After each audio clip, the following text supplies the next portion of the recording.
Let me start sharing my screen.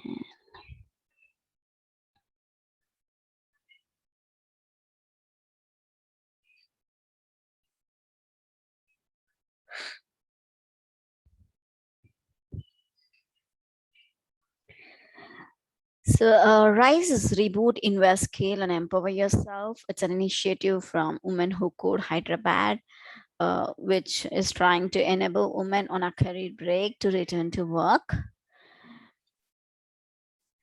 And so the basic purpose of this Women Who Code is to inspire women to excel in technology careers.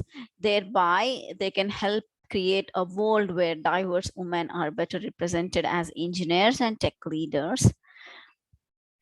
Also, there is a code of conduct, and everyone gets an equal opportunity to participate in these forums, irrespective of their demographic characteristics and socioeconomic status, political affiliation, or preferred programming language. So, and this organization does not tolerate any harassment of members in any form. So please feel free to read the whole code of conduct, which is available at womenwhocode.com/code of conduct. And in case if you're still not the member of Women Who Code, please become a member.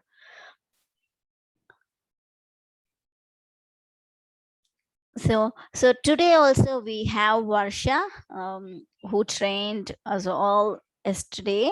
So Varsha, thank you for your time once again, and I'll hand it over to you. Thank you so much, Nandini. And let me first of all turn on my video and then I'll start sharing my content. Hi all, very good morning to everyone. I'm sharing my screen. Let me know when it is visible to all.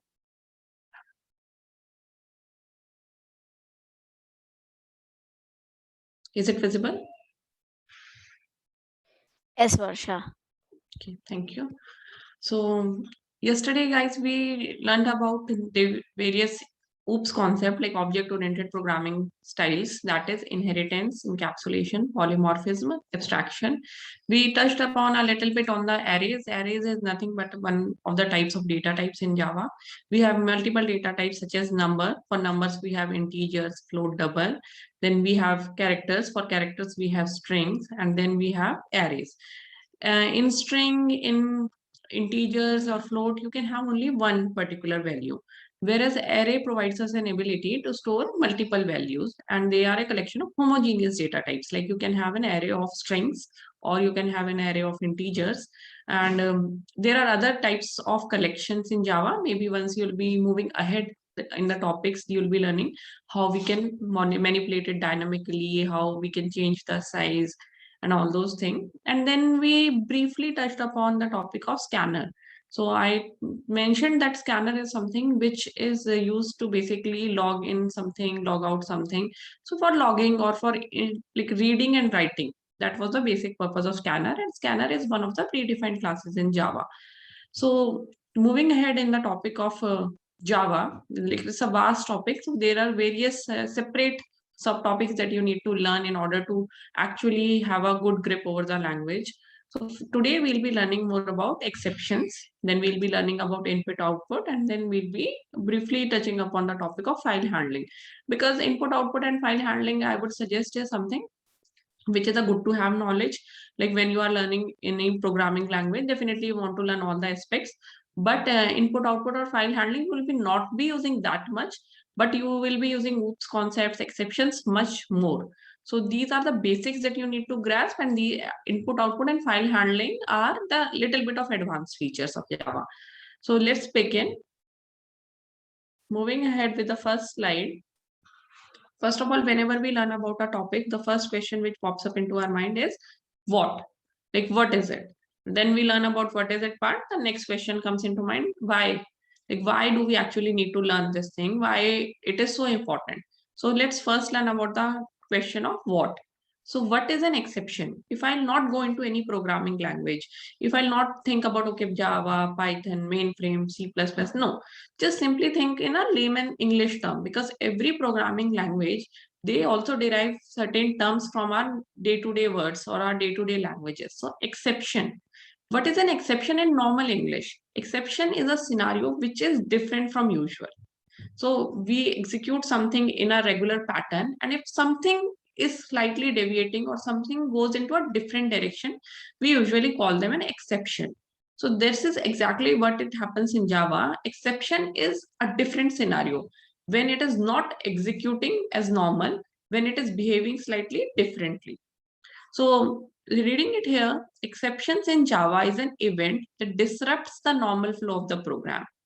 So yesterday we discussed about that dynamic example of traffic route, that there are 3 routes available of different distance, but we'll have to dynamically decide which one is the best for us. So similarly, taking the same example today, say suppose there are 3 routes and we decided, okay, we are going via route B, 15-kilometer route we are going.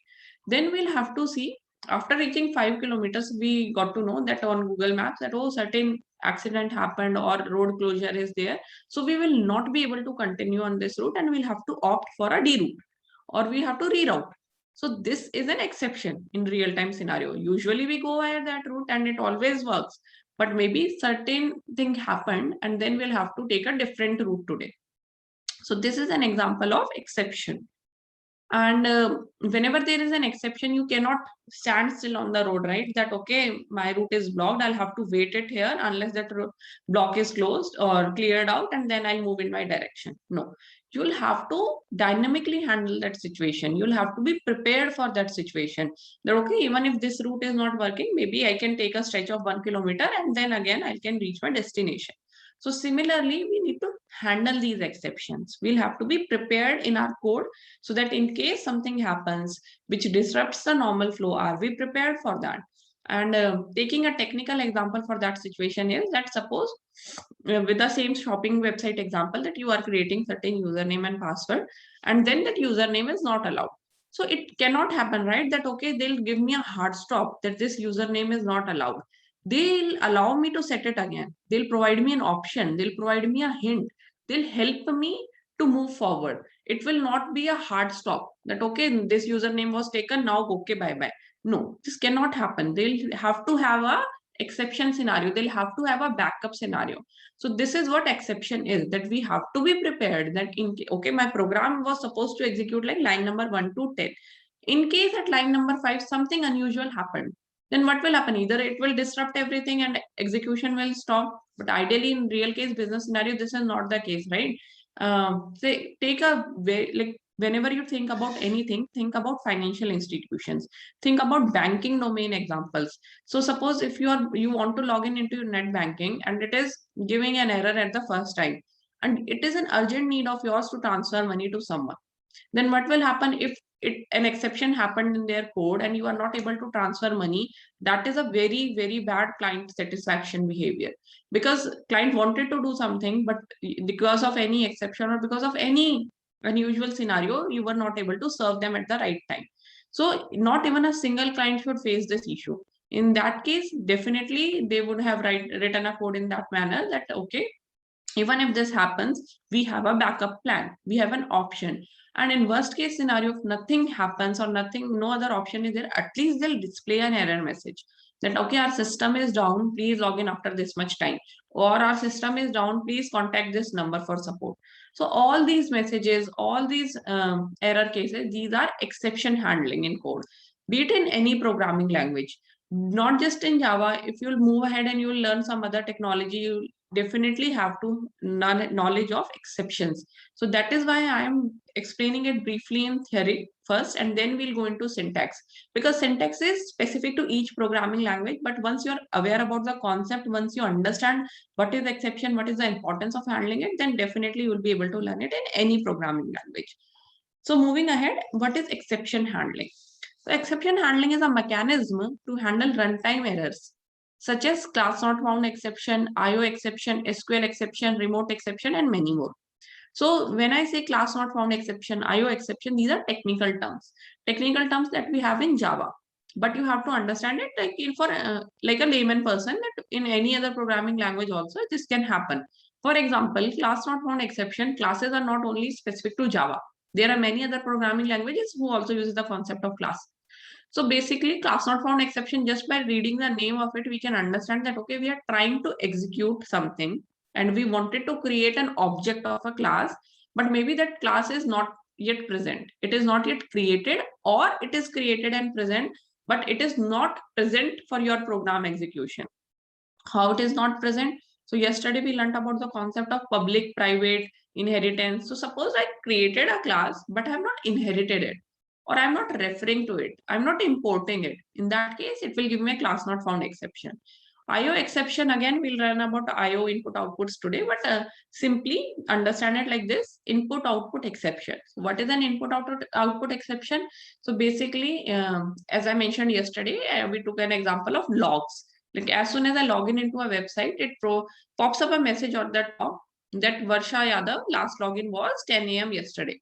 So how they know that I logged in at 10 a.m. yesterday? Because they were maintaining logs. They were logging it somewhere. So suppose I wanted to log in information into a particular location. In my laptop, I have a C drive. In C drive, I created folder, my folder. In that my folder, I created a file, my file. And I'm referring it into I'm referring that path, the directory path, C drive, my folder, my file in my program. And suppose if that my file is accidentally deleted, or it is not present, or the name is different, instead of my file, it is my personal file. Then in that case, we are trying to read into or write into something which is not present, or there is some error. In that case, we'll definitely get input output exception. Then there are certain SQL exceptions. So when we say SQL is nothing but one of the types of databases. So it is related to database, that whenever we try to manipulate data or something and an exception happens, then SQL exceptions can come. Then remote exception is something that if you are trying to reach out to a remote system. So in real time scenarios, whenever we are talking about any big giant companies or like websites or banking domain, they don't run using a single system, right? There's a server. They have multiple servers at multiple locations which are connected and working via wireless networks. So when we are trying to reach a remote machine, which is not physically at your location but present somewhere else, maybe you are working at India location and you want to access something from your US location, so you are making a remote connection. In that case, if that connection is not successfully established, or you are getting some sort of error, or the fiber is broken, or the protocol is not working, in that case, you can get the remote exceptions and all these things. So not too bothered about these much, just simply understand that there are various types of exceptions, and depending upon the specific error, it's always better to be as precise as possible to catch that exception and to handle it, rather than, say for example, I'll again take that shopping cart example, that if you're trying to create your username and you got a message that, okay, this username is already taken, please try again. Then the next time you created your username password, and then next time you're trying to log in, but you entered password incorrectly by mistake. And in that case, you should get a message, right, that the password is not correct, 2 more attempts are remaining, please try again. This will be a helpful message. But instead of that, if you'll again get that message, you entered a wrong password, but you are getting that same message, username is already taken, please try again. Then the user will be confused, because we are not providing them the correct error message. We are not providing them the correct information, like what actually happened. How they'll come to know that, okay, maybe the caps lock was on and they entered the wrong password? We'll have to intimate them. So in that case, it is always good to catch the actual error scenario or very close to that, and then report it back to the user, or display it on screen, or handle it back at the back end. But if you'll display one single error message for everything, then definitely no one is going to come back to your website. So that is how the detailing comes into picture. Now, again, I have mentioned there are two specific questions. One was what, and the other is why. So what we have understood, what is an exception, then why exception handling. So I gave an example just now that whenever a customer is trying to log in into your website or create an account, and if they, at this time, like there are multiple options available. If there are multiple options available, why they would choose your website? Because it is user friendly, because it is appealing, because it is providing you more features. But you'll have to understand from the perspective of a customer that even if you are providing 10 more features than your contemporary, but your website is not good, it is not user friendly, definitely they are going to switch to the next option. So if they tried to create an account, they got a message that username is already taken, they tried again.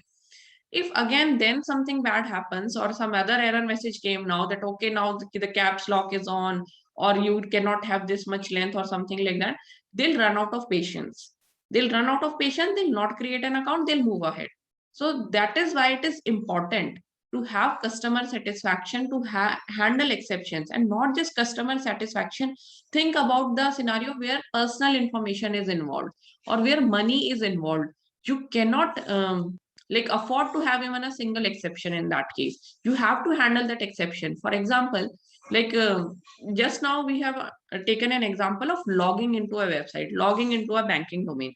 Say suppose you logged into your internet banking account and then you tried to transfer money to someone, but due to an exception money got deducted from your account, but it was not successfully transferred to the other person because an exception happened.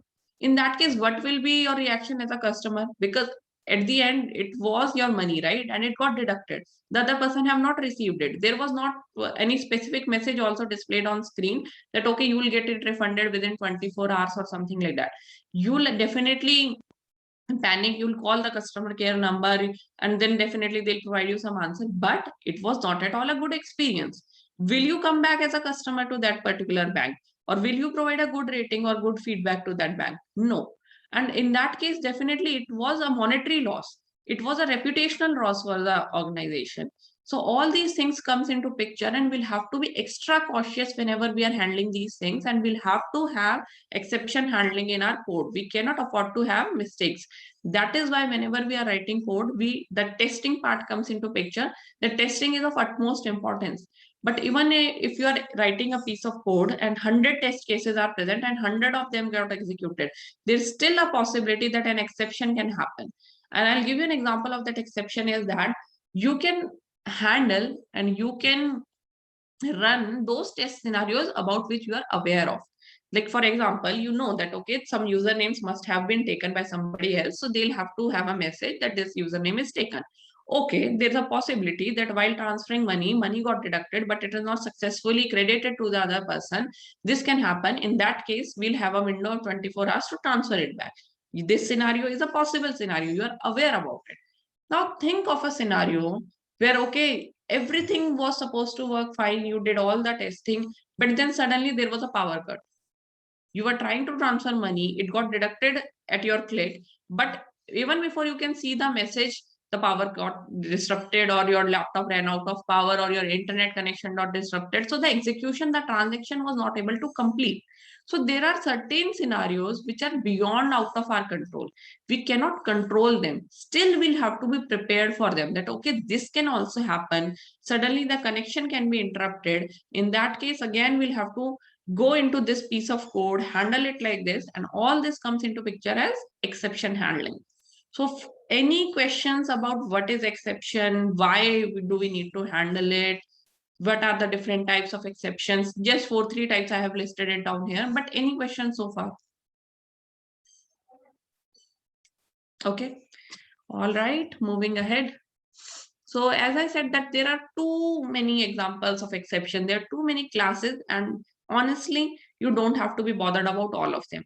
Just simply understand as a beginner, because you are learning this language as of now, and as you'll dig deep, as you'll learn more about Java, then definitely you'll definitely pick up your interest yourself. But for now, don't get scared about seeing all these diagrams and seeing all these classes, different exception type. No, you just have to understand the concept. That is important. So just for the sake of understanding, because this is something you need to be aware of, maybe not right away, but later on, is hierarchy of Java exception classes. So as I mentioned, scanner was one of the predefined Java classes. Object is also one of the predefined Java classes. So whenever there is a language, language is what? It's a framework, it's a collection of classes. It is something which is providing you to an enablement to implement something. But it also provides certain basic functionality which is already pre-implemented. Say for example, taking a real-time example of your home. You bought a new flat and you shifted to that new flat, and definitely you wanted to decorate it as per your choice. Okay, I want to have this color wall, I want to have this type of sofa, but there are certain pre-built functionalities which came with the flat, which are already present, such as the electricity connection or such as the water supply. So consider all these predefined classes as those pre-provided functionalities, that these are the already basic functionality which are present there. Now you will have to use it as per your needs. Electricity connection is already present, but then which bulb to light on, which light to turn off, this is your decision. How to use that facility, it's a programmer's choice, but these are already present. So similarly, for exception, certain pre-built classes or predefined classes are already present. How to utilize them in your code, how to customize them depends upon the programmer and your business need. But there are certain already available classes present for you. So one of the classes are java.lang.throwable. It is the root class. When I say root class, it is the top parent. Say for example, if we'll think again about the multiple hierarchy example, child, parent, grandparent. And then there is no further family tree beyond grandparent. So grandparent is your top class. So it is the parent classes of all the rest of the classes. Similarly, in case of exception, throwable is the root class of Java exception classes. It is the great grandparent. And then further we have like siblings and children and all those things. So it is a root class of Java exception hierarchy. It is inherited by two subclasses. So the top great grandparent class, that is throwable, then it is inherited by two further subclasses, that is exception and error.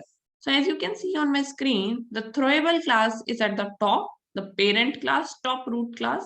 It is further divided into two other classes, not divided, inherited by two other classes, that is exception, another is error. Now, what is the difference between an exception and error? I'll explain it later. First of all, we'll go through this diagram. Then exception is further inherited by other classes. That is IO exception. We understood what is an IO exception is. SQL exception, class not found exception, runtime exception. So there are certain further division or further inheritance of this runtime exception. That is arithmetic exception. Arithmetic exception is a type of exception when you are trying to do any mathematical operation. Say, for example, in the calculation of salary example that we took yesterday. So you had a salary component plus you had a bonus component, and the bonus is the number of months that you have worked in the current year. So it will be divided by 12. So all the mathematical operations that you are doing, division, multiplication, that comes into arithmetic cases. And in case any exception happens while performing those mathematical operations, you will be getting an arithmetic exception. How you can get it, we'll show by an example. Then there is null pointer exception. So what is a null pointer exception is, so basically, when you are trying to refer to something, like we created an object yesterday using the new keyword. So you created an object, and then using that object, you are trying to refer to something. But that reference is not present or the object is not correctly instantiated. In that case, you can get a null pointer exception. Then we have number format exception. So number format exception is basically related to numbers, as the name signifies. So if you have a number 10.11.33 something like that, and you're trying to format it into a particular way, or you like date is an example, which date is displayed in multiple formats. Some people like to display it using MMDDYY format, or some people DDMMYY format, or someone would like to have the hours or minutes or second details as well. So there are different IST format, GMT format, all these formats are present for date. So if you're trying to format a date to your particular need and display it on screen, in that case, if that is not correctly working, then maybe you can get number format exception or something like that. Then there is index out of bound exception. So what is an index out of bound exception? So basically, yesterday we learned about arrays, that we can define size of an array, and then we can specify at 0th position which element, first position which element. So say for example, you created an array of 5 elements, 0th index to 4th index, 0, 1, 2, 3, 4. And then you are trying to refer 8th index, but 8th index is not present because array is only of 5 sizes. So then it is an array index out of bound exception, because array size was only 5, but you are trying to refer to 8th element, which is not existing, which is not present. So in that case, you can get this exception. And a string index of the bond exception is again the same thing. If you understand about different data types of Java, string is one of the data types. Say, for example, my name is Varsha and I want to store it somewhere and I want to display it on screen. So in order to display it on screen, maybe I wanted to first turn Varsha from small case to uppercase. And so I stored it in a variable that is string s equals to Varsha, and I tried to perform some uppercase operation on it, that I am turning every character into uppercase. But I am trying, Varsha is 0, 1, 2, 3, 4, 5, 6. So 0 to 5. But I am trying to again manipulate the 10th element. But 10th element is not present because Varsha was not a 10 character long. In that case, you can get string out of bound exception. And there's some other examples also. I'm trying to just give you some basic examples how this can happen. Then this was the hierarchy of exception class. Exception is something that we are most bothered about because this is something that we can handle. Now coming to error. So exception, as I mentioned, is something that we still can predict depending upon or looking at our code or the test cases or the scenarios, expected behavior, and we try to handle it in our code. The other sibling of exception is error. Error usually is beyond our control, like the power cut option. You cannot control the power. Okay, you can have a UPS, but that is only one of the cases that, okay, in case power is not there, we can use UPS, but it is a physical attribute. It is your environmental issue. Maybe there was a fire. Maybe there was a natural disaster. You cannot control those situations. You can only be prepared up to an extent about them, but you cannot control them. So error are these scenarios that you cannot control. They can happen. One of the examples is stack overflow error, virtual machine error, or out of memory error. So there are certain IDs or execution environments available when you are executing and testing your code. Sometimes what happens, usually, like, we don't restart our machines that frequently, right? Like whenever we are working on our personal laptops also, we simply hibernate it, sleep it, put it to sleep mode, or sometimes we restart it as well. But say suppose you were trying to execute tens of different applications on your laptop and you are not restarting it maybe on time, or one of the application is using a lot of CPU usage or memory from your laptop. In that case, what will happen? Suddenly everything hangs. Your execution environment hangs because you are trying to overload your personal laptop, which it is not capable of, or there was a memory leakage, or there was a problem that one piece of code is going into a loop. There was a deadlock. Something or other thing happened, and then you run out of memory because it is not having enough resources to execute further. In that case, you can have out of memory exception. Sometimes the virtual machine environment, like the Java virtual machine environment or the environment that you're using to execute your code, they encounter some issue. There is some problem. In that case, you can run into virtual machine error. Sometimes you can have stack overflow error because a loop is going on, the program is executing. For example, you have written a piece of code that, okay, it will display hello Varsha for 5 times. But then there was something error or something wrong about your code and it was never stopping.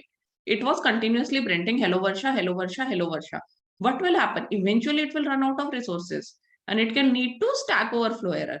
So these are the certain examples of error which are unusual conditions that can happen either because of your physical conditions or the physical environment that you are working upon, or because of an unusual behavior of the execution environment of the software that you are using. So is it clear the difference between exception, error, and what is the throwable class and different type of exceptions? Okay. Moving on. So whenever we study about anything or there's a hierarchy or there's a diagram, there are usually further bifurcations and we learn about different types of exceptions, different type of everything. Like in fruits, we have different types of fruits. In cars, we have different types of cars. Similarly, there are different types of Java exceptions. So we more or less touched upon a lot of them in the previous example, the diagram, but let's see theoretically what is explained here. So what are types of Java exceptions? There are mainly two types of exceptions, checked and unchecked. An error is considered as an unchecked exception. However, according to Oracle, there are three types of exception. So first we'll see what is checked and unchecked. So error, as I mentioned, this is something beyond your control. Usually it happens due to physical environment or to the execution environment and all those things. So you don't have to explicitly handle in your code. Sometimes what happens, we'll see further once we learn more about exception. There are certain keywords which can tell, just to inform you in advance that, okay, this can throw an exception. This piece of code is little bit susceptible to these exceptions. In that case, there are keywords to mention it. So if you have used that keyword, but you are explicitly not handling it, in that case, your program will not run because it is incomplete, right? You mentioned in the beginning that, okay, something wrong can happen, but are you capable of handling that wrong? No, your program is not written in such a way that, okay, if something wrong will happen, I'll handle it. The handle part is not there, only declaration is there. Handle and declare, two important things. We'll learn more about it. So you declared, but you have not handled. In that case, your program will not run. It will give an error. It will not compile. These are the checked exceptions. Checked that the, okay, this is something that you'll have to check. You'll have to complete it, then only proceed. Then there is another type of exception, that is unchecked exception. Unchecked is the error part, that you cannot predict them in advance. That, okay, I'm sure my machine will run out of memory. No, I am sure that stack overflow will happen. No, you cannot predict them since they are very uncertain. They are very rare. So you don't have to declare them. Since you will not declare them, you don't have to handle them. Understand it like this. Say, suppose if you are aware that, okay, on this route, traffic is definitely going to come, or there are 90% chance that traffic can come. In that case, you will definitely opt or look for options, right? You'll have to handle that situation. But if you're not aware from when you started from your source place or from your home location, you cannot predict, right, that, okay, some accident will happen, some roadblock will happen. These are the error scenarios. In that case, dynamically, you will have to handle and understand the situation. So this is the difference between checked and unchecked exception. So mainly they mentioned that there are three types of exceptions, namely checked exception, unchecked exception, and error. So always consider error as a different thing. It is altogether beyond your control, but you have to understand them, the concept, so that you can be like write code accordingly. For difference between checked and unchecked exception, checked exception, the classes that directly inherit the throwable class except runtime exception and error are known as checked exceptions. For example, IO exception, SQL exception, and checked exceptions are checked at compile time. So as I mentioned, these, unless until you declare and handle them, your code will not compile.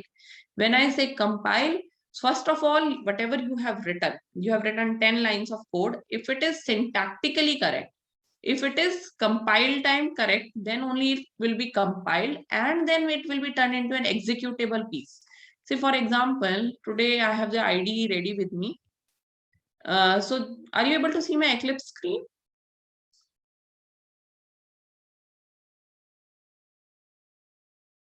Is the Eclipse environment visible to all? Yes, Varsha. Yes. Okay, thank you.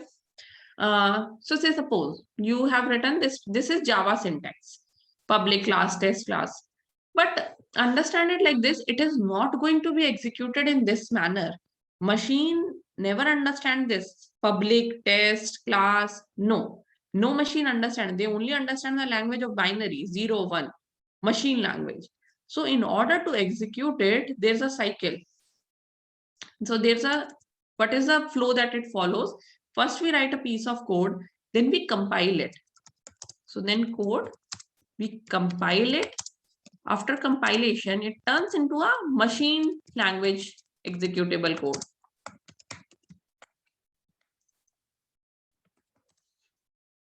And then it executes.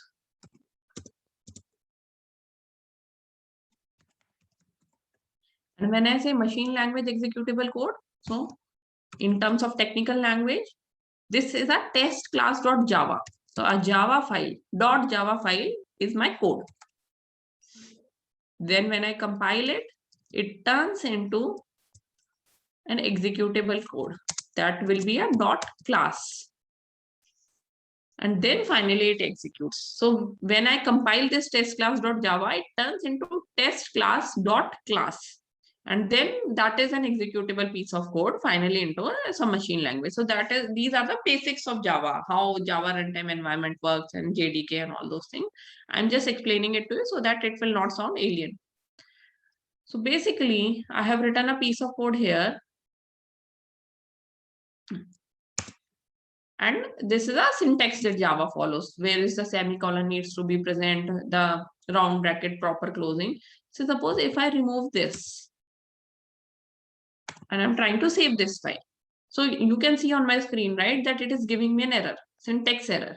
That there is something wrong with this piece of code. It is not syntactically correct.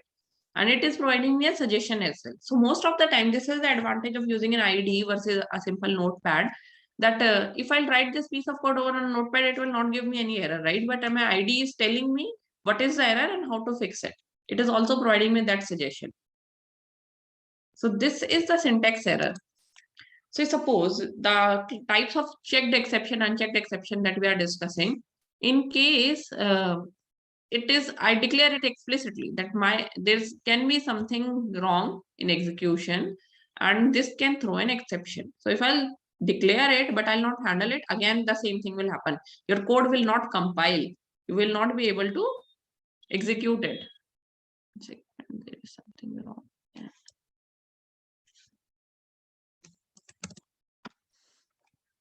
Okay, so that was the entire concept behind this.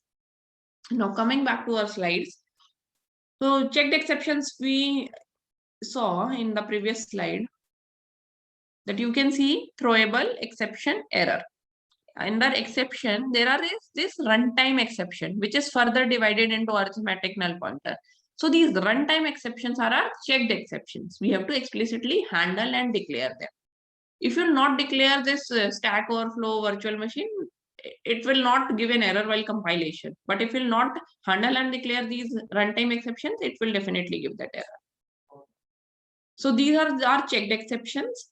Unchecked exceptions are the classes that inherit the runtime exceptions are known as unchecked exceptions. For example, arithmetic, null pointer, array index, etc. Unchecked exceptions are not checked at compile time, but they are checked at runtime.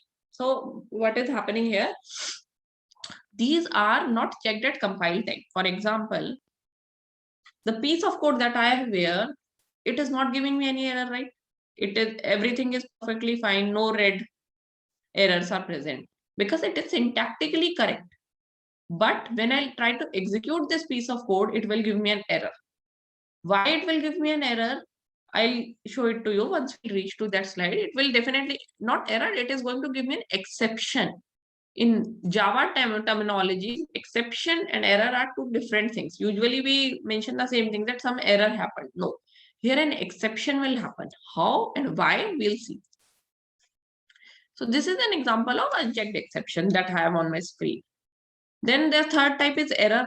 Error is anyways irrecoverable. Some examples of error are out of memory, virtual machine, assertion error. So if an out of memory happens, what can you do? As a programmer, actually you cannot do anything. You can just be cautious about it, to have garbage collection on time, to release memories on time, to release resources on time. You can be cautious.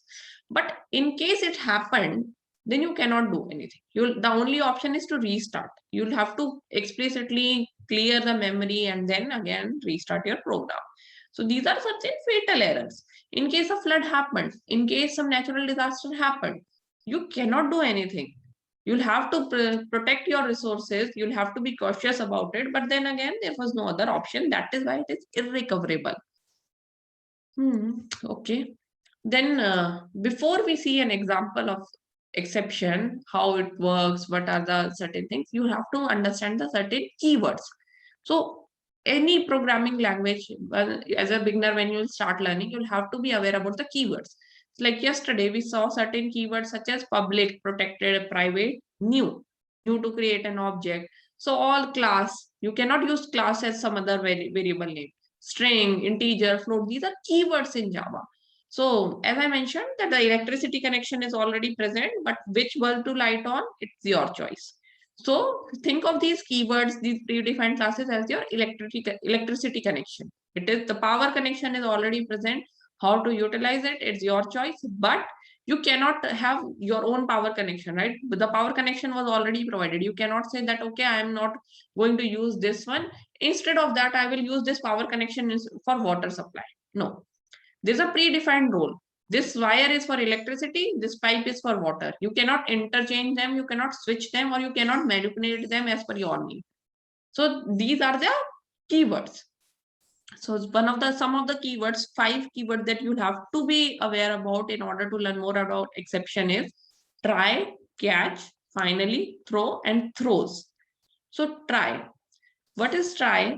Try keyword is used to specify a block where we should place an exception code. It means we can't use try block alone. The try block must be followed by either catch or finally. So try. Whenever you are writing a piece of code and you know that, okay, this can throw an exception or something wrong can happen, in that case, you have to write the piece of code inside a try block. I'll show it by an example how to write the try block, how to write that catch block.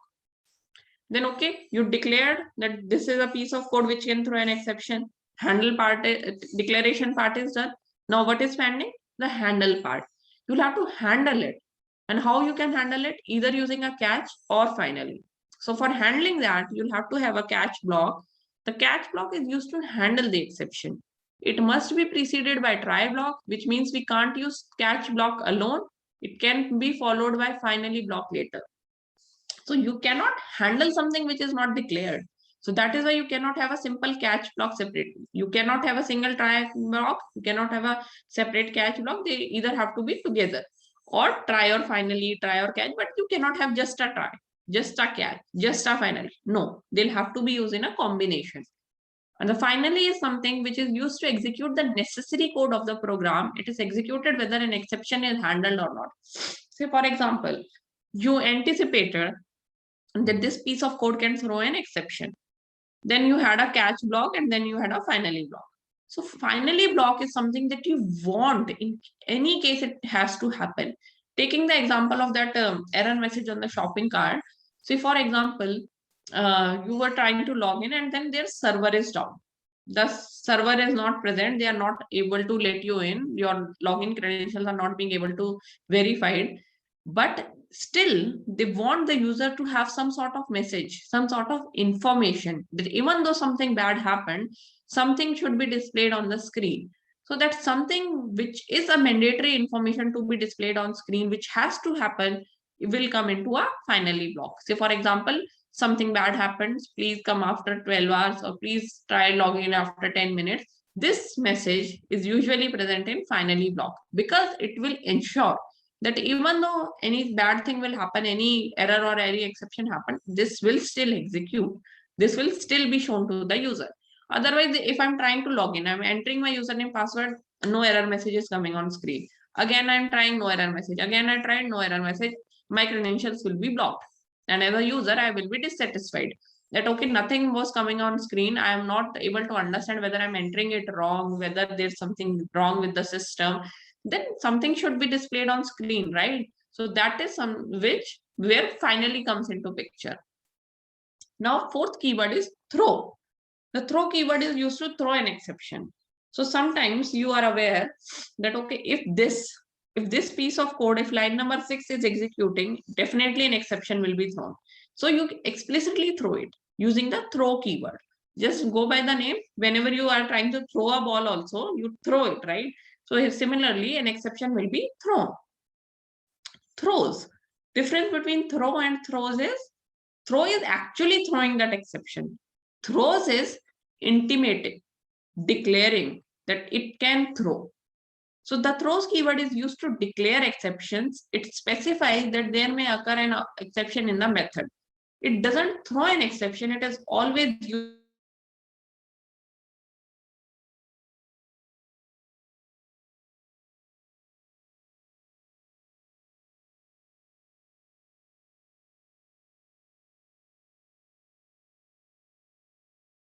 that throw is something that you actually throw it, and throws is telling the world, telling the outside world that, okay, I can throw it, but it is not necessary that I will. Okay, We'll see it by an example to understand more about these keywords. So this is an example how an exception is thrown, handled, and all those things. So before that, I wanted to show you something on my Eclipse environment. So this is a piece of code, a simple, very basic piece of code. I have a test class and I have a main method. So as you guys are aware, any execution of a Java programs begin at the main method. So what I have done, I simply had a class, main method, the main method syntax, and I am having one my numbers array. In my numbers array, I'm trying to print something. Okay.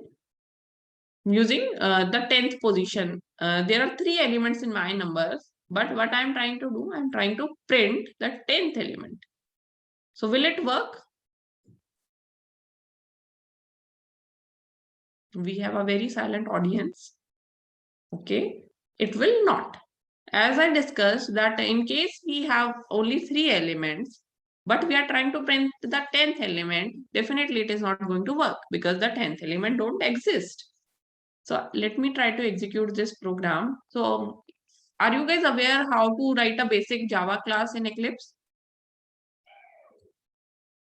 Okay, let me just tell you in brief. So you can download this Eclipse IDE. It is available at eclipse.org. If not there, you can have the licensed version of Visual Studio also in order to practice some coding. You can also, there are certain online platforms available which let you compile your code, test your code and see the output. So here what I have done, I already had this Eclipse for me and I created a basic Java project. How I created it, you can simply go to File, then there's a new, and then there's a Java project option. So click on this Java project option, provide names to your Java project, click on next. It will come with a pre-built Java runtime environment and then you will be able to create this project.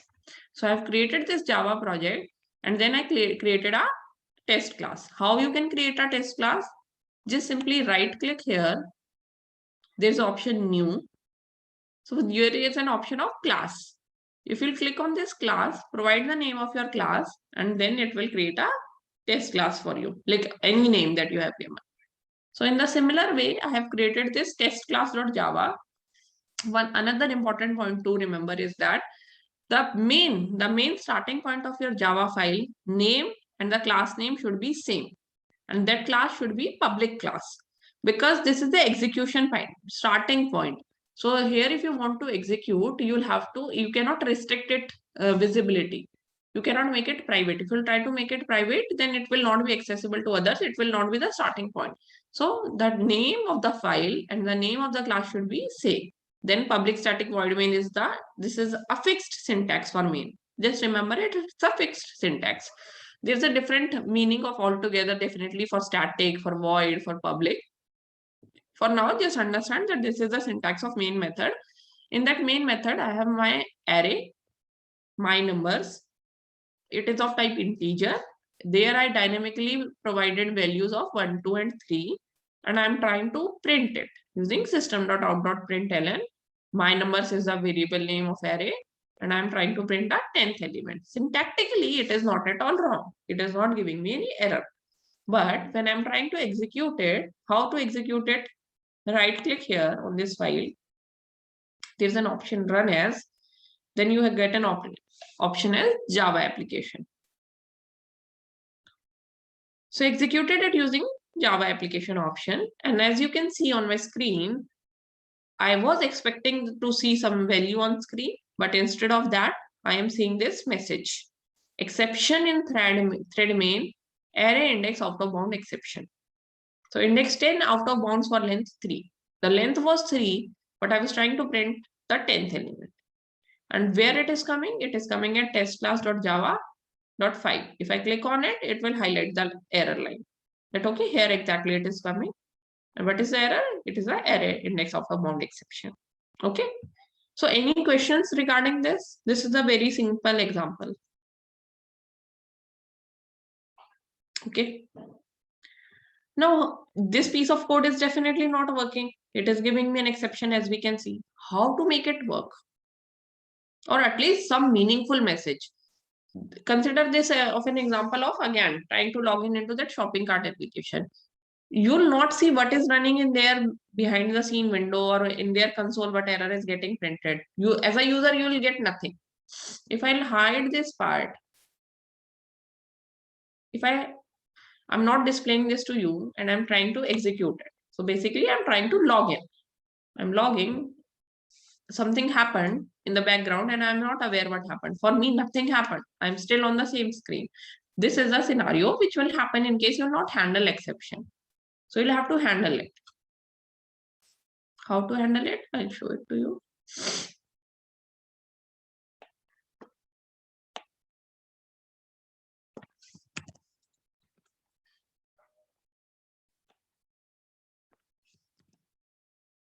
Okay, so what I have done here, I have simply replaced or simply moved that piece of code which can give me an error into a try block. Okay, and whatever I want to do in case an exception happen, I placed it into a catch block. So this is my declaration part, try. This is my handle part, catch. Here I'm catching the object of exception and I'm printing something went wrong. Now execute this.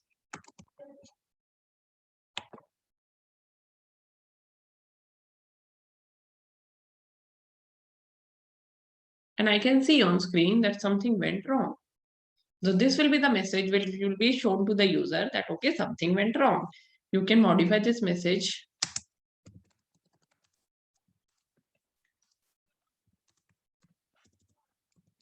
Minutes. So this is a meaningful message. At least I'll be aware that, okay, something happened, something is wrong, and I'll have to try after 10 minutes instead of not getting any sort of message. So this is exception handling. We handled an exception. There was an exception in our code. We handled it. Okay.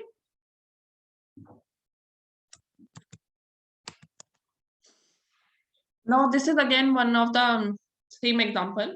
But that was an array out of bound exception. This is arithmetic exception.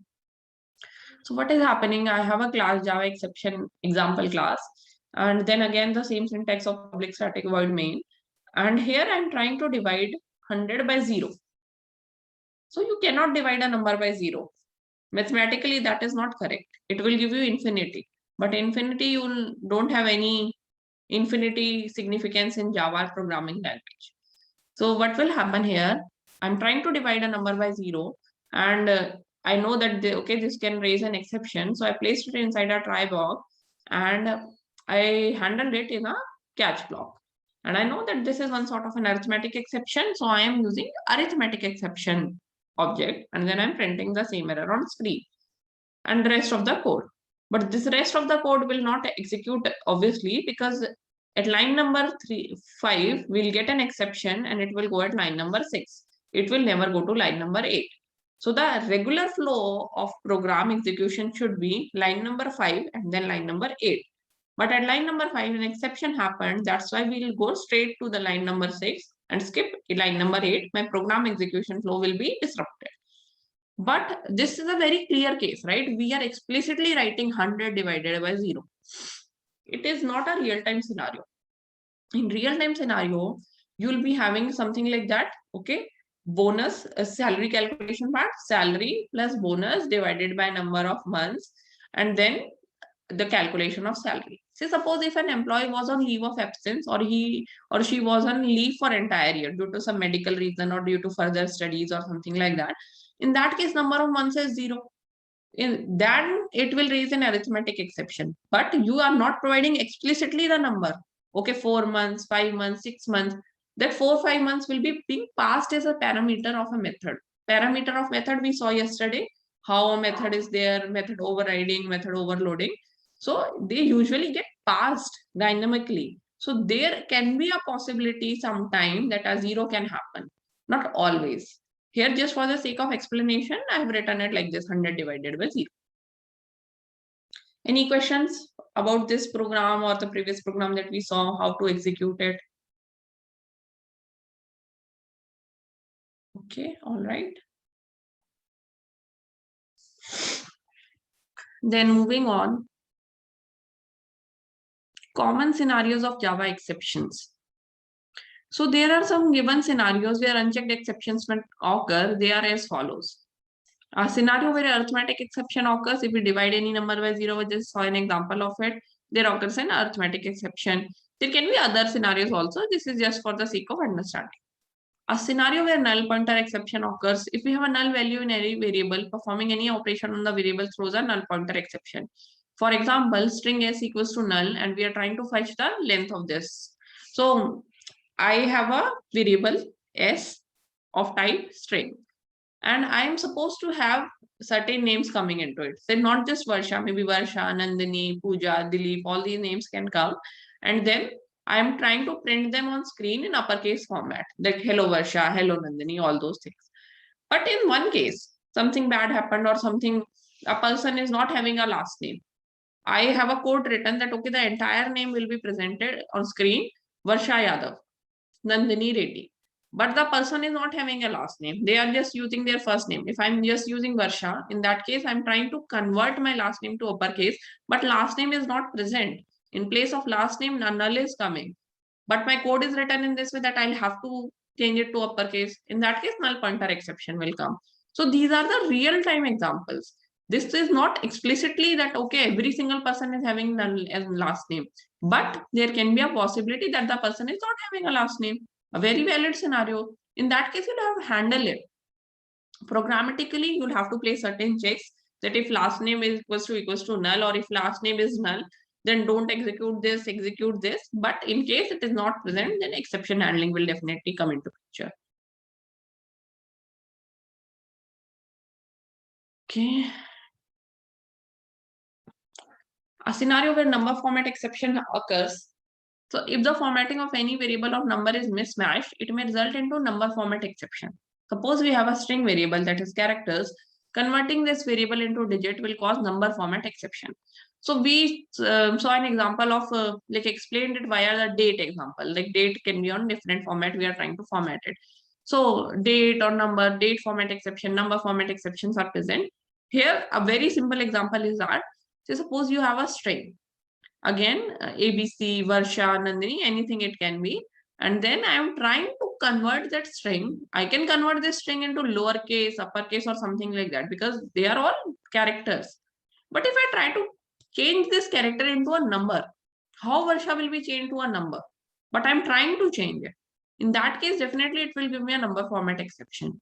It was not evident from the piece of code that I have written. Anyone can, maybe they will not be able to understand it or catch it just by looking at it. But while executing, the program will catch it. The compiler will tell that, okay, it is an exception. So here what it is happening, at line number 1, I have a variable string s equals to ABC. At line number 2, I am trying to convert it into an integer. Characters cannot be converted into integer. That is why it will be throwing a number format exception. Then fourth example is a scenario of array index of out of bound exception. So we already saw a program example for this, that okay, an array was already of 3 sizes, but we are trying to access the 10th element. In that case, it is definitely going to give me an error. So same example here. I created an integer type of array, which the length is 5. But what I'm trying to do, I'm trying to refer to the 10th or the 11th because it starts with 0. I'm trying to add a number at 11th position, but the 11th index is not present, right? So it will give me array index of the bounds exception.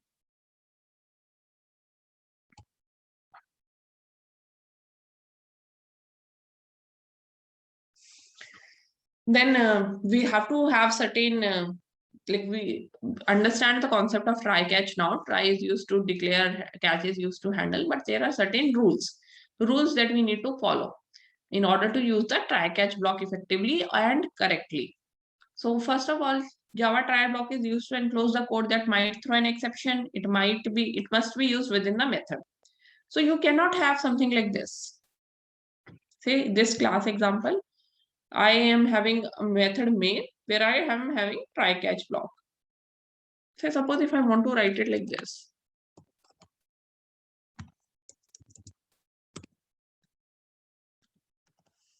You can see that it is giving me an error now. Why? Because my method ended at line number 5 and now I'm trying to place this try catch outside the method. No, we cannot place it outside the method, because how a program runs, it runs via methods to methods. Outside method is something which is not reachable. And so we cannot specify it here, and it will start giving me an error. If I'll again place it inside the method, it's correct syntax. If an exception occurs at a particular statement in the try block, the rest of the block code will not execute. So it is recommended not to keep the code in try block that will not throw an exception. Java try block must be followed by either catch or finally. So first of all, to understand the first statement, what happens? So suppose I have another statement here.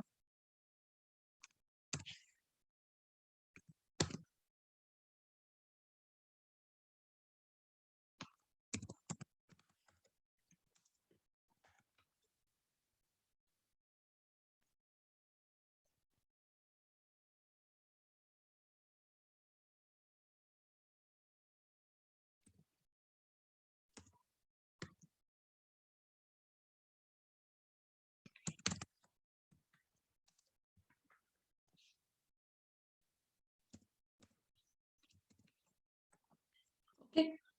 Now my expectation was that, okay, this piece of code will execute. I'll have hello Varsha on screen, then I'll have program ended on screen. Now try to execute it.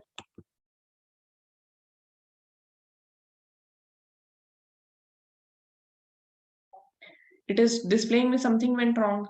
It is not displaying me hello Varsha program ended. Why? Because an exception happened. But I wanted to display this message. So what I'll do, because at line number 6 an exception happened and line number 7 and 8 never executed. Line number 6 exception happened, we went into line number 10, and 7 and 8 are just there present. It's present, but it is never getting executed. So in case you want a piece of code to be executed and you are sure that, okay, this line can cause an exception, so it's always better to place it either before it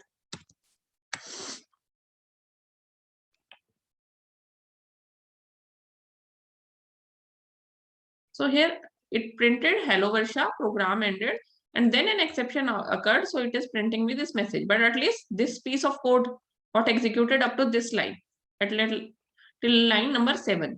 So don't place that piece of code. That is what it is written here. If an exception occurs at the particular statement in the try block, the rest of the block code will not execute. So it is recommended not to keep the code in try block that will not throw an exception. So that is why it is usually a good practice to only keep the code which you suspect that, okay, it can throw an exception into try. Not always keep try, catch, try, catch. That is not a good readable code. That is not a good practice. Then Java try block must be followed by either catch or finally block. What they are trying to say is that if I just have this try and I remove the catch, again my program will not compile. It will start giving me an error, because we have to either insert something, catch or finally. Okay, it is providing me a suggestion finally because it is assuming that, okay, I'm not handling this exception, but at least something will happen. So either I can resolve it using this, or I can resolve it like this also. This will work perfectly fine. Either try catch or try finally, but what will not work?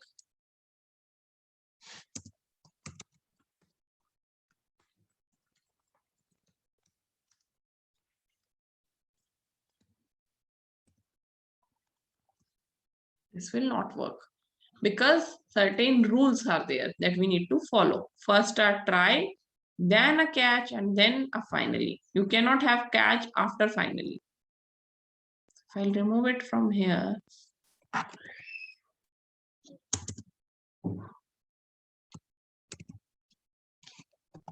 now you can see that it is working fine. I just changed the order, but I'm playing by the rules of Java. I'm following the rules. That is the key.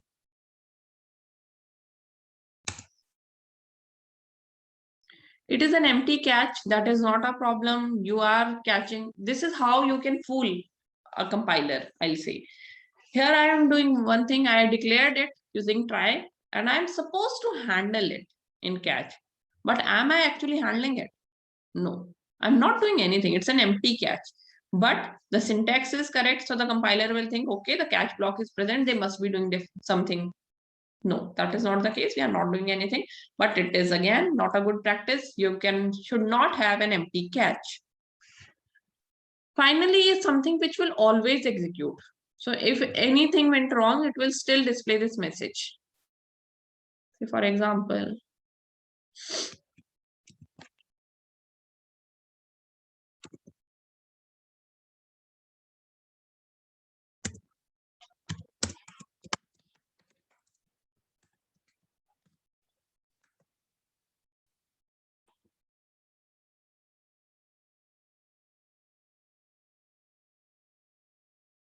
see, so what happened? We had an exception at line number 6. And then from line number 6, and we went into line number 10, the catch block. And then it printed this, something went wrong. So what we were expecting is that ideally, okay, try catch executed, program will stop. No, finally will always execute. Even if there is some problem or there is an exception, finally will still execute. That is why we are still getting this message inside finally. If I'll again try to display this,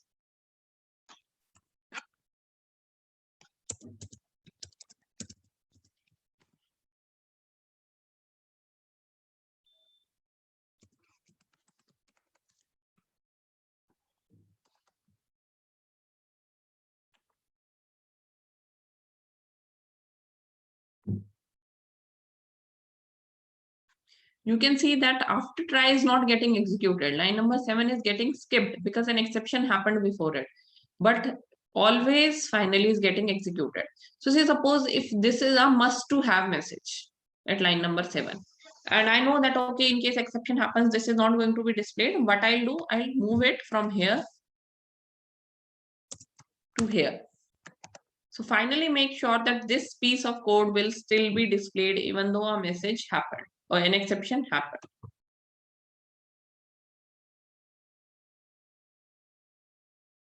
See, now still we are at least getting this message.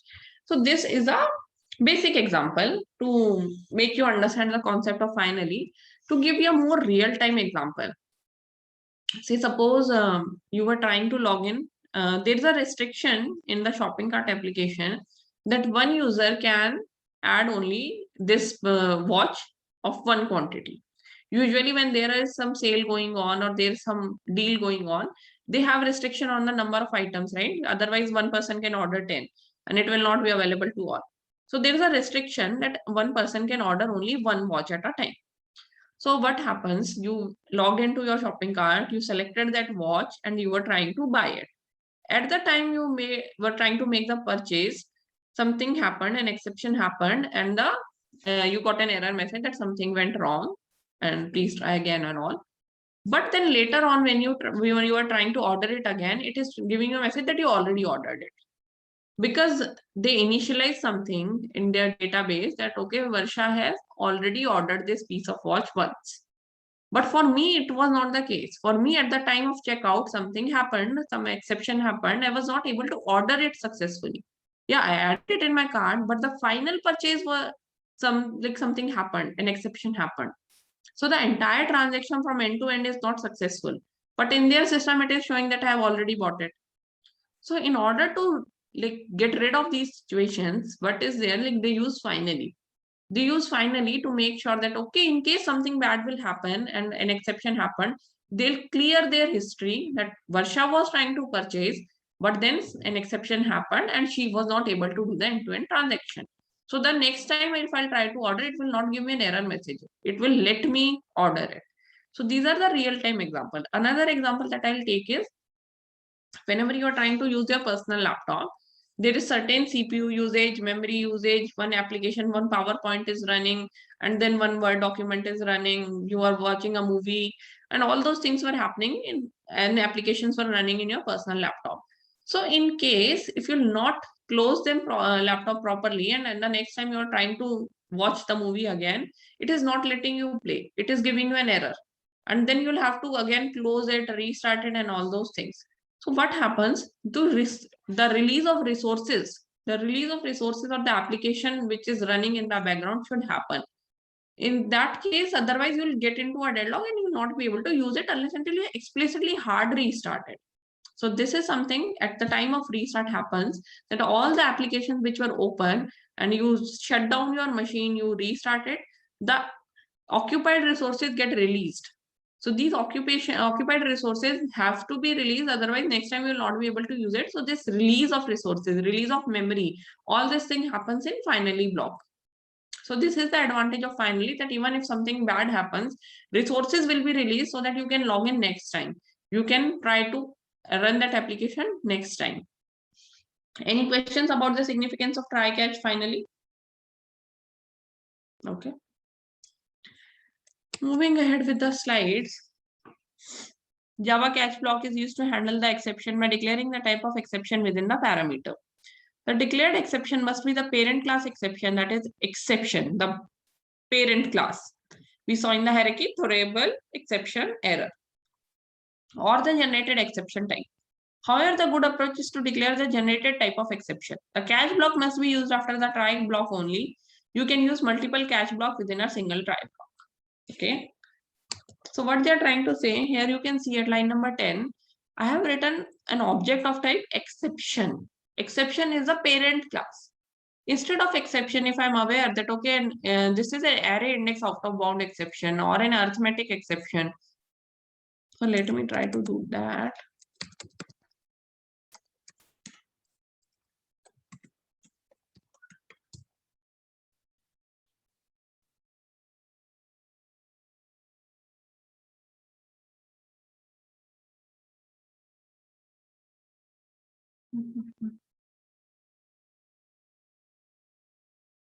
Okay.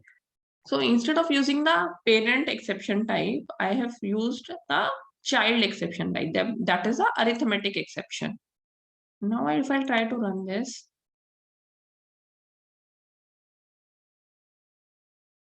see what happened. The exception which was getting thrown is of array index out of bound. The exception that I am trying to catch is of type arithmetic. So it will not match.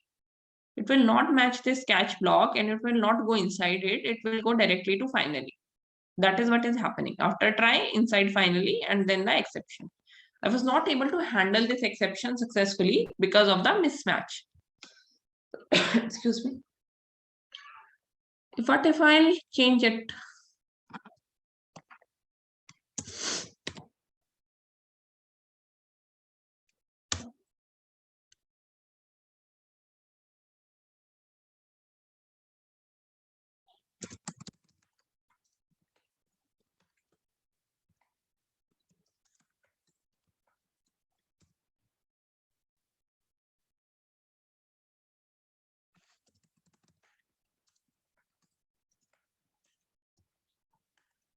Now if I'll try to run this.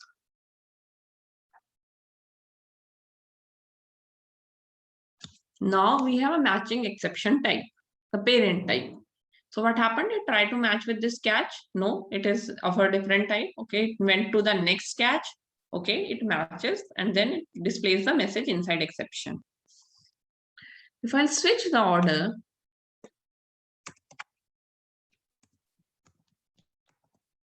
you can see an error starts to come.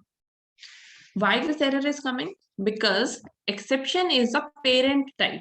It is the top parent of these arithmetic array index of the bound.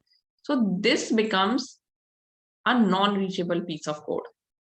This is an unreachable catch block because every type of exception which will happen will get caught at line number 10 only. Because it's a parent type. It will cover for all.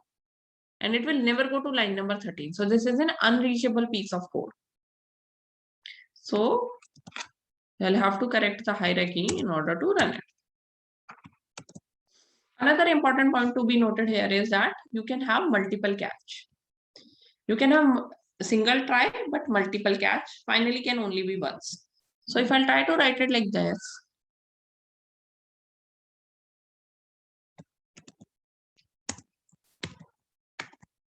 Again, it will give me an error because I cannot have two finally. I can have two catch, but I cannot have two finally. Another point that I wanted to let you know is, say I have catch finally, and catch. Again, it is giving me an error. What is the error? Catch accepted. That after a catch, if I'm having a finally, I cannot have a catch again. Finally cannot come between two catches. It has to be the last statement, or we cannot have a catch. So if I remove this catch, it works. Another way to make it work is to move this finally.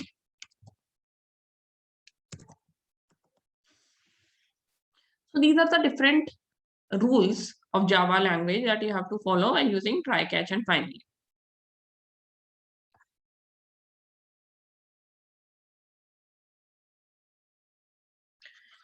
Java multi-catch block, a try block can be followed by one or more catch blocks. Each catch block must contain a different exception handler. So if you have to perform different tasks in the occurrence of different exceptions, use Java multi-catch block.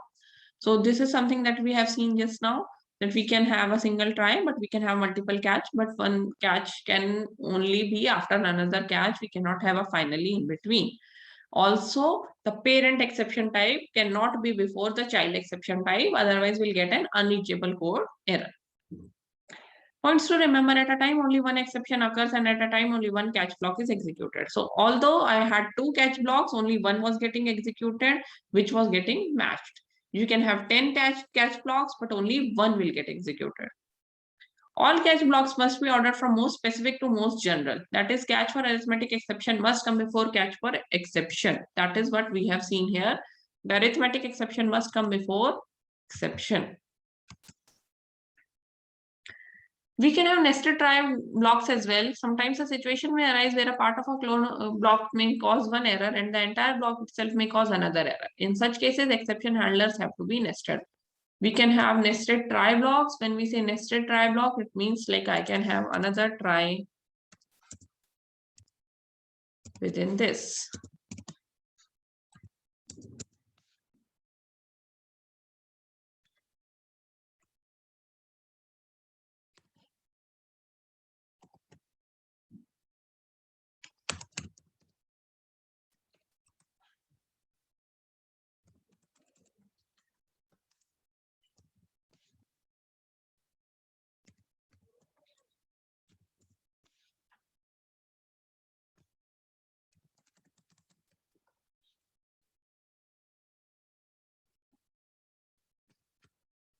Just like this.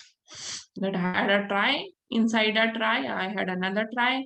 Since the try block must be followed by a catch, I have to use a catch, otherwise it will give me an error like this. If I remove it, it will start giving me an error, and then so on. So we can have nested try catch blocks.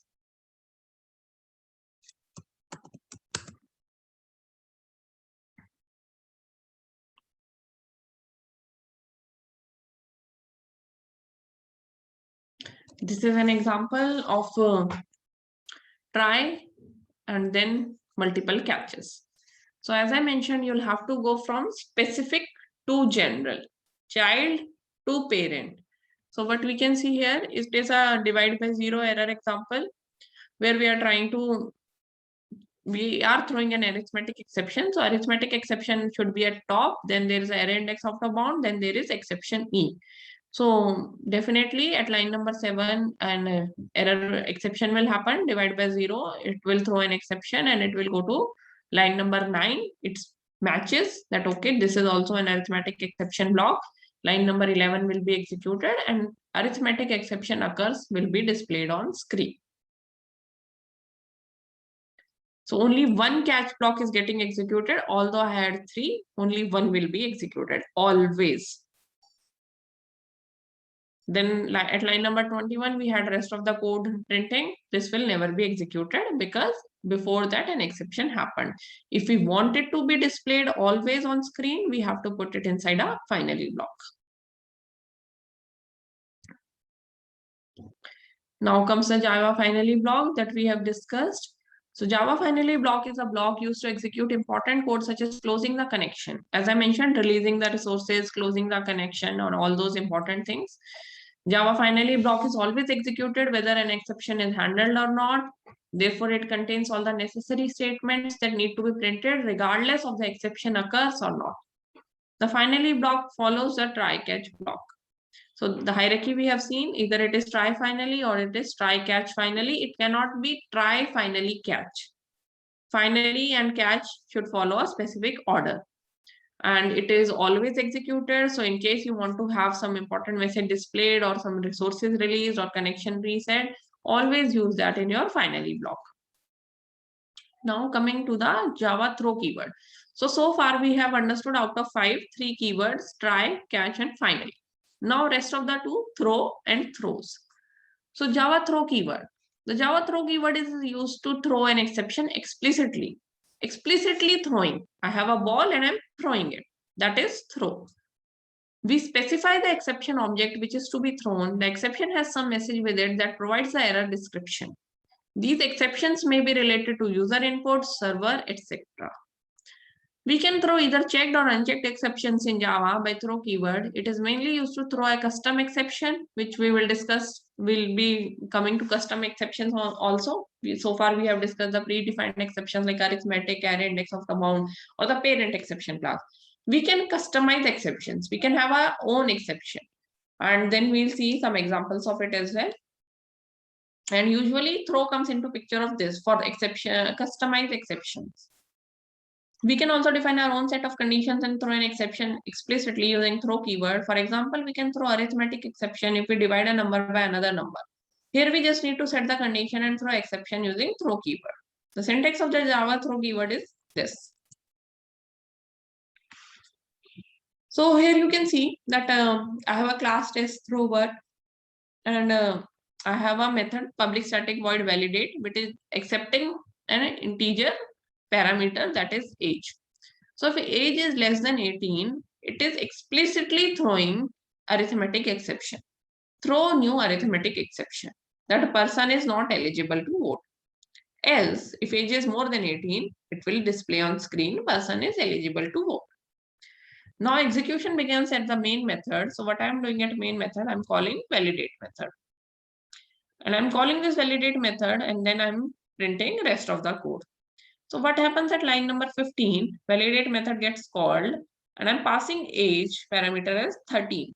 13 is less than 18, so condition will be true at line number 4, and it will go to line number 6.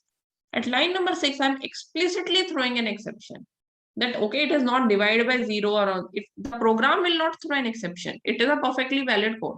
But my requirement is that at this particular line, I will throw an exception. So at line number 6, I'm throwing an arithmetic exception explicitly that person is not eligible to vote. This will be displayed on screen. At line number 16 will never be executed because before that an exception happened. So any questions regarding this piece of code which is displayed on screen about try, catch, throw? Okay.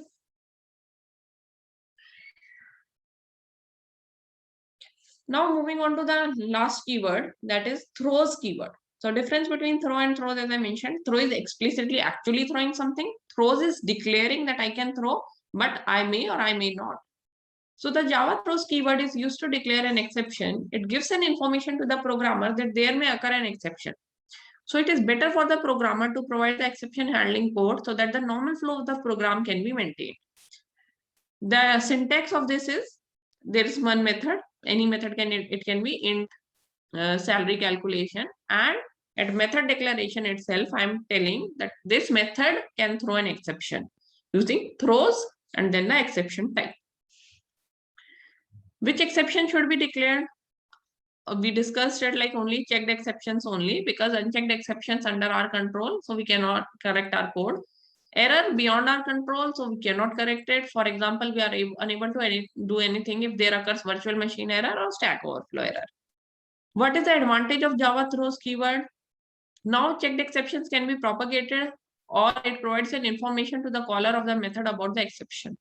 Advantage is definitely this, that we are intimating in advance that this can throw an error and handle it accordingly. So anyone who will be referring to my method will get to know by just seeing the declaration of this method that, okay, there is a possibility that this can throw an exception. So let me handle it previously before it breaks. So it is a sort of precautionary measure. It is a sort of intimation that, okay, this can throw. This is an example on screen of the throws keyword. So here what is happening?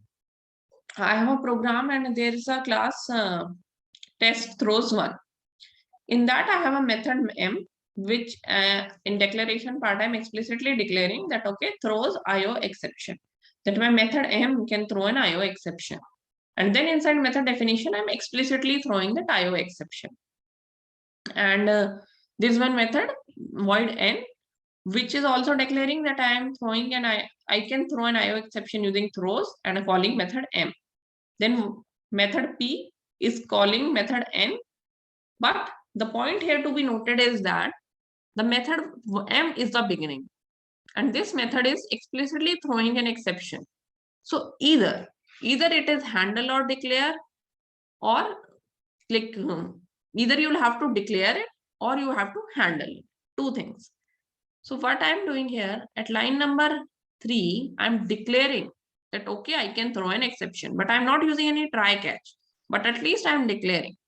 At line number 6, what happens, since n is calling m, m already declared that I can throw an exception. Now n has a choice either to declare it further or to handle it.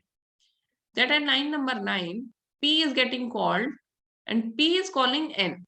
So here what p is doing, p is not declaring explicitly that I can throw an exception, throws. It is handling it using try and catch.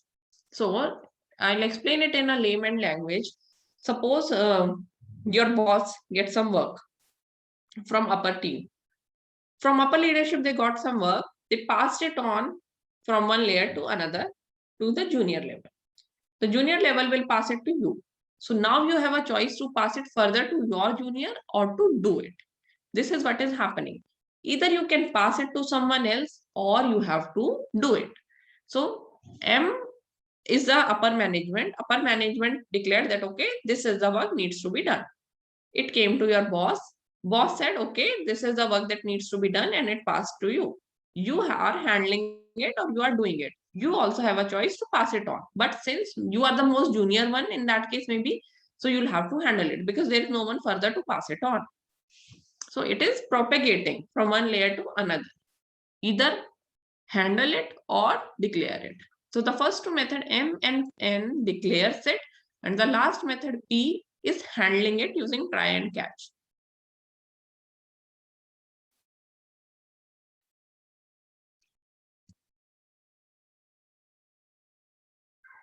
Okay, so we saw all the keywords for exception: try, catch, finally, throw, and throws. Now, slightly different from exception, but still relevant because there are very similar sort of words present in Java, similar keywords, that is final, finally, and finalize. So the final, finally, and finalize, these are all keywords in Java, but are used in different way. They are used in exception handling. Each of these keywords has a different functionality. The basic difference between final, finally, and finalize is that the final is an access modifier, finally is the block in exception handling, and finalize is a method of object class. So don't get confused. At this point of time, I am not sure whether you are already aware about final and finalize, but just understand it like this, that like public, protected, private, these were access modifiers. Whether it is a private object or a private variable or it is public, similarly, we can declare whether it is final or not. Finalize is something which is a method specific specifier. So method specific access specifier is finalize. Final is a variable or object specific thing. And finally is something that we have seen in exception handling. So an example of all these is that there is a class, public class final example test. Here a variable is there, integer age, and I am declaring that variable of type final. Okay, of access modifier final. Then there's a method display, normal void display, age 55. So what is happening? The significance of final is that it is a constant value. That okay, if I initialize it to 18, it is 18 always. I cannot change it from 18 to 55. That is why if line number 6, I'm trying to change age from 18 to 55, it is giving me a compile time error because age is a final type of variable. And then public static void main, I'm trying to call this display method, definitely it is going to give an error. Anyways, it gives a compile time error before. So this is the significance of final, that it is basically understand it like a constant in Java. Constant, the value cannot be changed. Finally, we have seen, and finalize is at the method object level. Once you'll understand that concept of class and methods, you will understand about finalize. Okay, the last thing that I wanted to discuss in exceptions is that so far we have understood what is an exception, why there's a need of exception handling, how we can do exception handling, what are the different keywords, syntax, rules, and all those things. We have seen some examples. Now, one last topic that I wanted to touch upon for this is Java custom exceptions. So say suppose in real-time scenario, that will not always be the case that you'll have a divide by zero scenario, or that you'll have an array out of index scenario. You will have your own custom scenarios, custom exceptions. That, for example, this shopping cart website, maybe it only allows people above age 20. So this is my custom requirement, that only if the age is above 20, then this will happen, otherwise not. So in that case, we have to write our own custom exceptions. We can do that using the exception keyword. So in Java, we can create our own exceptions that are derived classes of the exception class. Creating our own exception is known as custom exception or user-defined exception. Basically, Java custom exceptions are used to customize the exception according to user need. So the exception, throwable, exception, error, and then exception was further divided, error was further divided. So exception was the top class, one of the top classes, the parent classes. So even if we'll write our own customized exception, they will be child class of exception, because we'll have to inherit exception as a basic structure, as a basic foundation, and then only we'll build upon our own customized exception. So we'll see an example of that. Now we have understood what is custom exceptions. Now the second question is why custom exceptions. So I explained it to you, right, that not always I'll run into a scenario of divide by zero or null pointer. I need to have my own business scenarios. I need to have my own custom exceptions, like the age should be greater than 20. So why custom exceptions? Java exceptions cover almost all the general type of exceptions that may occur in the programming. However, we sometimes need to create custom exceptions. Following a few of the reasons to use custom exceptions: to catch and provide specific treatment to a subset of existing Java exceptions. Business logic exceptions. These are the exceptions related to business logic and workflow. It is useful for the application users or the developers to understand the exact problem. In order to create custom exception, we need to extend exception class that belongs to java.lang package. So I have explained it all, that whenever we are writing our own customized exception, it needs to be a subclass of exception class, because that is a basic structure or the basic class for any exception. And it is relevant in case of your business logic and your workflow. That is why we need to have it. And it is useful for the application user or the developers to understand the exact problem. Now, this is an example of Java custom exception. Here, what I am doing at line number 2, I have created a class invalid age exception, and I'm inheriting the exception parent class. And then I have this public invalid age exception constructor. Constructor concept, are you guys aware of?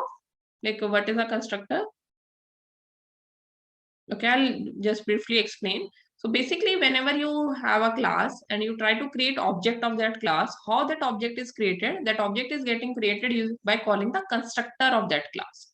Constructor can be, by default, there is this constructor which creates the object, or you can override, or you can, other type of constructors can be there having arguments or parameters. So here it is a parameterized constructor. So I am basically simply not doing much. I have created a class. I have extended the parent exception class. I have inherited it. I have a constructor of that class, and I am calling super. Super is again calling the parent class constructor. As there's a constructor for my class, there will be a constructor for the parent class. So which is the parent class here? Exception is the parent class here, which I am trying to call using super. Then there is another class, public class says custom exception, in which I have a method validate, which is throwing an invalid age exception. Invalid exception is my customized exception. I have created it at line number 2.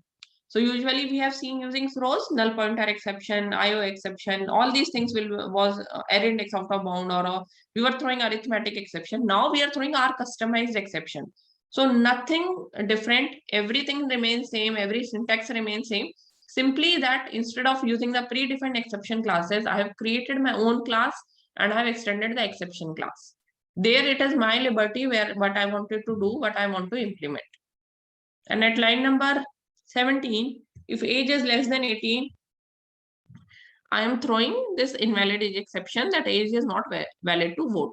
So this leaves me a choice that, okay, maybe in my country, I don't want to have a restriction of 18. I want to have a restriction of 25 or 20. So I can customize it. Similarly, for other business scenarios, depending upon my requirement, I want to customize things. So this is where custom exceptions will come into picture.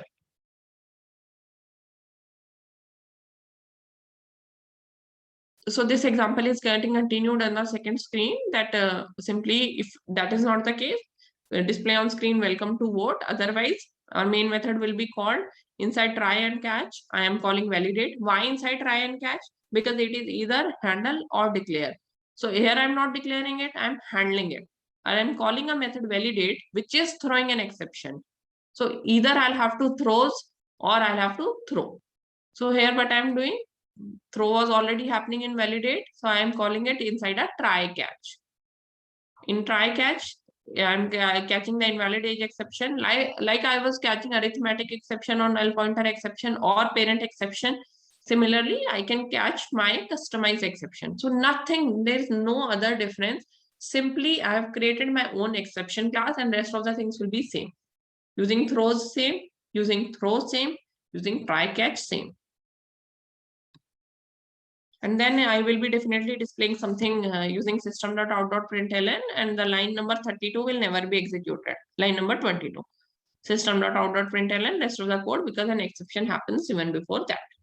If you want to have it executed always, what we need to do? We need to put it in a finally.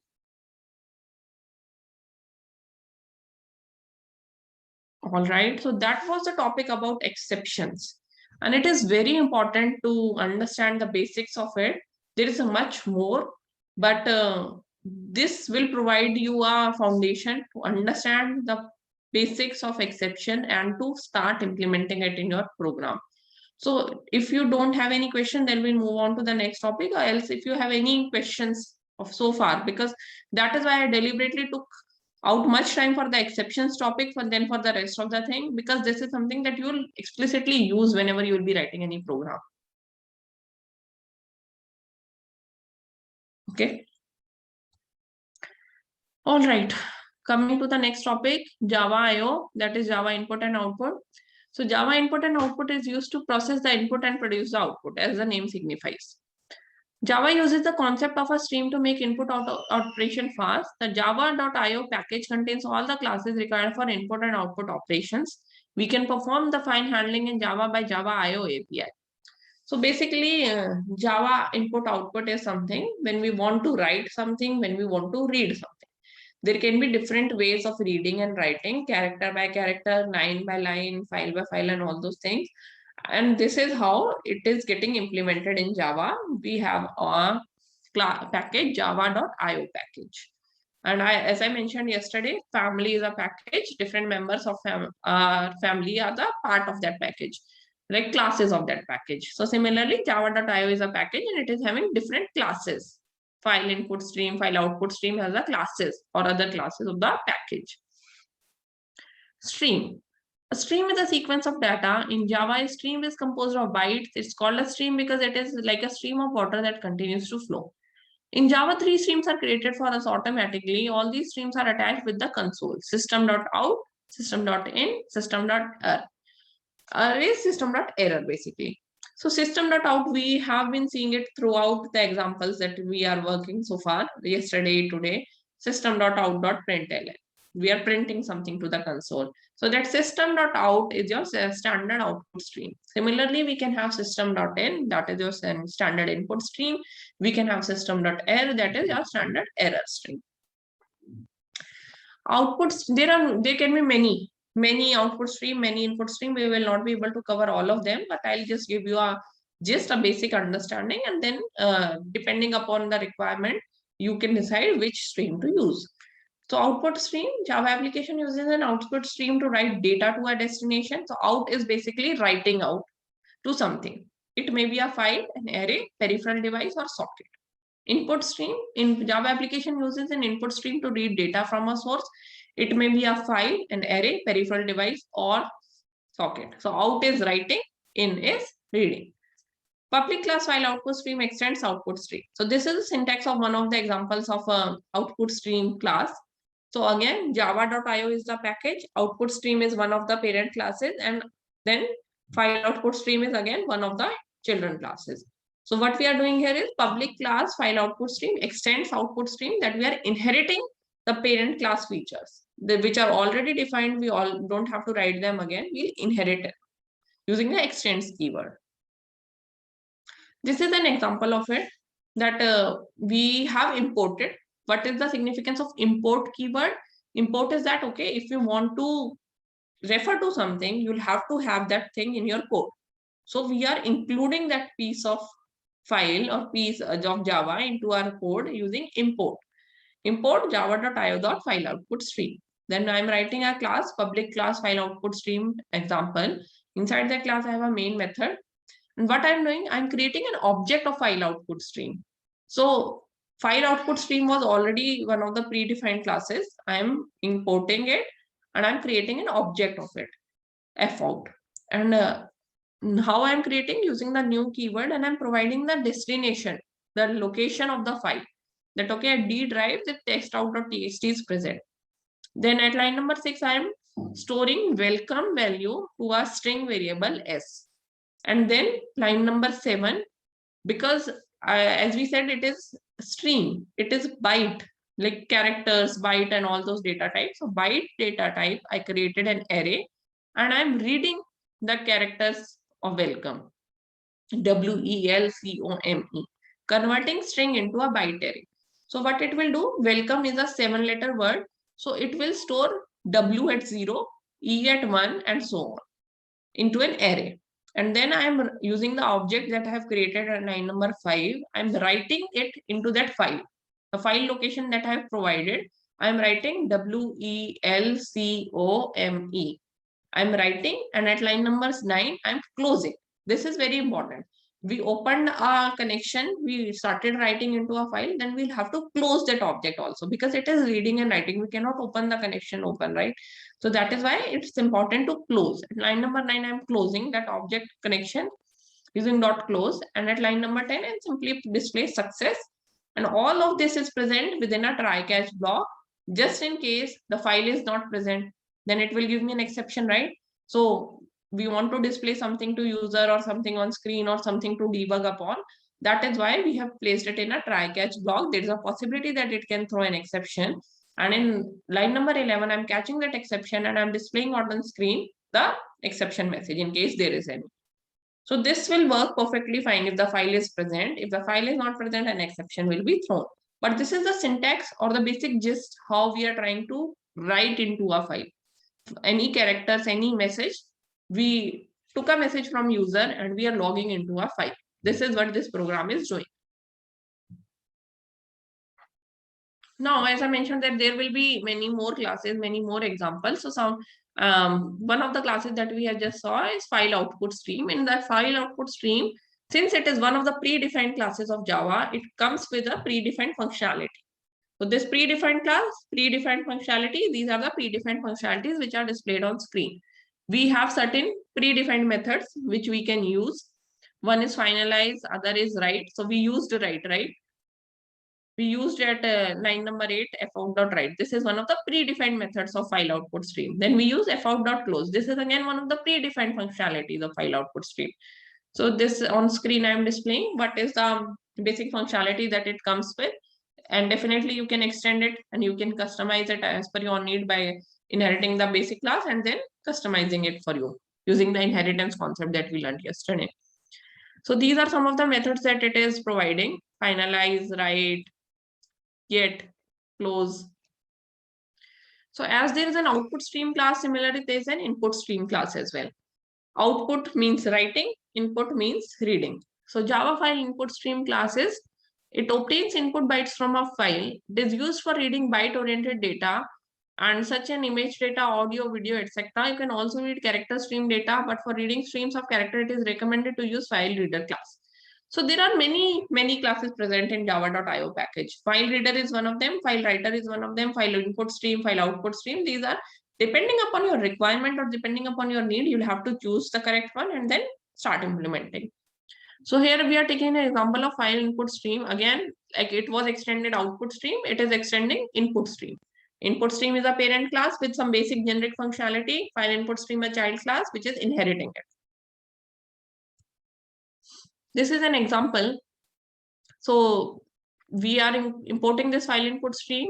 Then we are creating our own class data stream example. We are placing it in a try catch block. Just in case from the file we are trying to read is not present, there's a possibility that it can throw an exception. So that is why we are putting it inside a try catch block. In the similar manner, exact similar manner, we created an object. Using that object, we are trying to read using the predefined read method. Then we are displaying that the characters that we are reading on screen, on console. And then finally, after reading, after displaying, we close the connection using fin.close. We are closing this, calling this method. And all of this is placed in a try catch block. So the catch block is present with an exception type object where we are printing the exception message on console in case there will be any.